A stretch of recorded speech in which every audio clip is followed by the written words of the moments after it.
Welcome back to the Veteran Teacher Files. I'm your host, the Dragon Lady. So today we're going to talk about instructional strategies. Now, I know what some of you are thinking.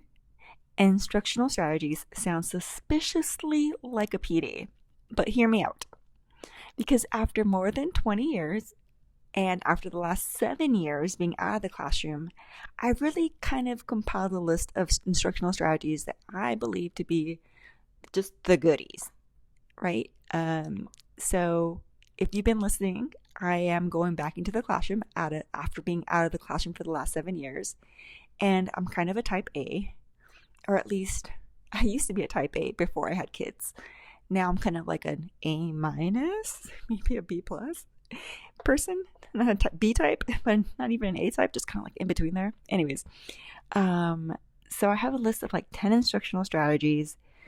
But today I'm going to focus on the top 3. And these are my favorites because these are the ones that we come back to time over time over time.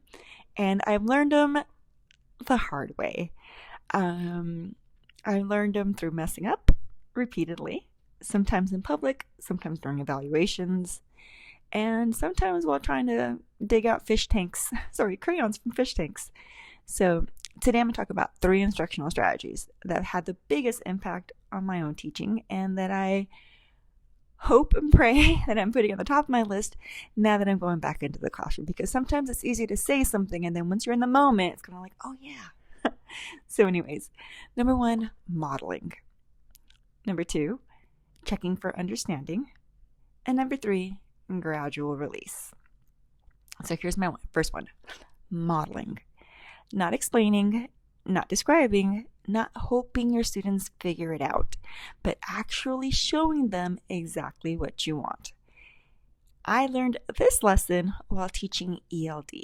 So let me set it up for you. So there was this one year where I was teaching ELD to a group of kindergartners, first graders, and a couple of second graders. I had the levels 1s and 2s, and the levels 1s and 2s are students who are learning English. So level 1s and 2s have some very basic vocabulary. They have some sentence structure there, but they might be missing some words, or maybe a verb is wrong, off tense. Okay, so those very almost basic. Okay, and I was doing a unit on clothing and weather, which is very, one of the earlier topics that you teach in these grades. So we're talking about weather, we're talking about clothing and proper clothing to wear for the weather. So in this activity, the students were given this like gingerbread looking person. And I had these clothing options, and they were supposed to dress their little gingerbread person however they wanted to.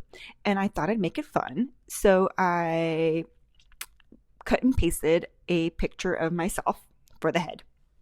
Okay. And, I'm up on the board, I'm talking about it, and I'm showing them that my little person has clothes on it and has my little head. So, look at, Miss Dragon Lady, she's dressed. And so I let the kids go. And I'm trying to help one student with something, another student with something, and I'm walking around. And then I noticed that as the students, kind of got to work and I'm circulating, that there's these little circles appearing on the paper. And at first I was like, nah, that can't be.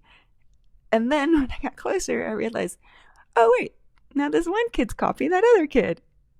And oh my gosh, I realized that the kids are deciding to unfinish the outline, and they were drawing in body parts, specific body parts, the kind of body parts you don't want kindergartners drawing, especially, if you're a female. So I immediately was like, oh, no, we're not doing that. Let's start gathering up some papers, and that's not what we're doing. We're just putting the clothes on top of Miss Dragon Lady. We're not going to fill in any blanks. So that's when I learned a very important lesson, that young children are very creative. And if you leave room for interpretation, they will interpret. So now when I model, I leave as little to chance as possible, because if there's a gap in the directions, somebody will drive a truck right through it. All right, strategy number 2, checking for understanding. So the second strategy is, does everyone understand? And that doesn't really count, because if you ask, does everyone understand? Are there any questions?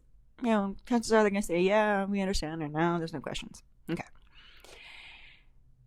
Now, I learned this during an evaluation. If you've ever been observed, you kind of know what happens.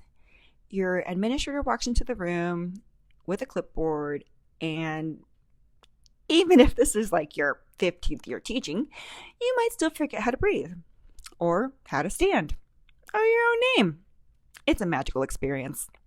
So anyways, there I was, I think it was my 15th year, and I'm teaching this lesson to first graders. And I do horrible with interviews and being observed. I'll tell you a terrible interview story another day, but here's an observation story for now. So I'm talking, and apparently I don't stop talking, and I'm over explaining. And I don't know if you've picked this up, but I'm kind of a fast talker. So I'm talking kind of quickly. I'm kind of over talking. And yeah, I end up over explaining this simple task.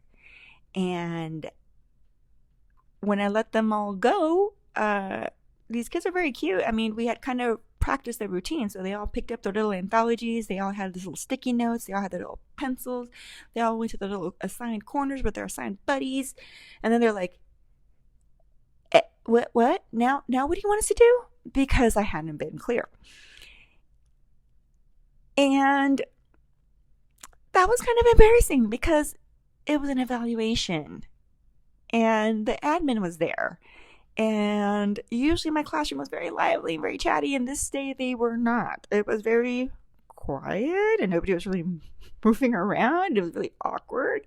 And then I realized what was happening. So then I had to go tell my admin, hey, I am so sorry. I need to bring them back to the carpet and re-explain this whole thing, and then we're going to run out of time because we're bumping into recess. So this part of the activity is going to have to go to whatever. And so I'm trying to talk to him, and anyways, checking for understanding. Yes, I learned my lesson. Sometimes it actually creates less understanding when I don't check for understanding. So now I ask them to show me, or tell your partner, or explain it back to me, or demonstrate it to me, because understanding isn't something students say. It's something they can do. But so yes, lesson learned. Check for understanding before you send them off, especially if you're having an evaluation that day. And maybe also don't try something new that day. So anyways, my third strategy is the gradual release strategy. Oh yeah, the classic. The I do, we do, you do. Simple enough, unless you skip the we do part. Right, I've learned this lesson more than once. So the first time was when I taught TK for my overflow class, and the second time was when I taught dual immersion kindergarten. Okay, so the first time I taught it was in my K1 class, and that was my first year teaching. So it wasn't even centers back then. It was reader's workshop and writer's workshop, and I really didn't know what that was, and kind of had to figure it out, and so it was. After that, I taught third grade, and third graders handle directions a lot easier than K1 classes, and especially if it's a overflow class with constant turnover. So when I had to do writer's workshop and reader's workshop with my third graders, they went pretty well. Third graders, for the most part, know how to read simple directions on the board. So, I was feeling pretty confident when I was going to go teach my kindergartners in this dual immersion class 4 years later, 4 years into my teaching career. At this school, it was expected that we did centros, which is centers. So I'm like, all right, cool. I've done reader's workshop. I've done writing workshop. I kind of get this, independent work idea, a teacher group idea. So like I said in the beginning of this episode, I'm pretty type A. So I had the charts, I had rotations, I had procedures. I was walking in there with confidence, like, yep, I've done this center thing. I got this figured out. No worries. Yeah, I'm not always very humble. So Teaching third graders and teaching kindergartners is totally different. And then teaching kids in a native language and then kids who are immersed in a second language, also a whole nother ball of wax. So I launched my centers, and within minutes, my classroom looked like a tiny educational apocalypse. There were kids wandering around the room. Some had pushed their entire glue sticks out, just completely out the tube, and it was like bent. There were crayons somehow inside my fish tank. One kid was crying because he had peed his pants. My aide, I had a teacher's aide, the one who gifted me with the name Dragon Lady. She was trying to settle an argument over a timer. And somehow that had escalated into like a major conflict. So she was doing that. And I'm at my reading table because I'm supposed to assess reading levels because it's the beginning of the school year. So, just regular teacher stuff. And I remember looking around and realizing, I hadn't actually taught students how to work independently. I'd explained it, we've gone over it, and I'd kind of modeled different things. But working with third graders requires modeling, practicing, and reteaching, reinforcing, and building stamina that isn't in the kindergartners just yet. So when I released responsibility before they were ready, it turned out into complete chaos. So, tiny, adorable, bilingual chaos. And that experience taught me that independence isn't something we announce. It's something we build. Slowly, patiently, one routine at a time.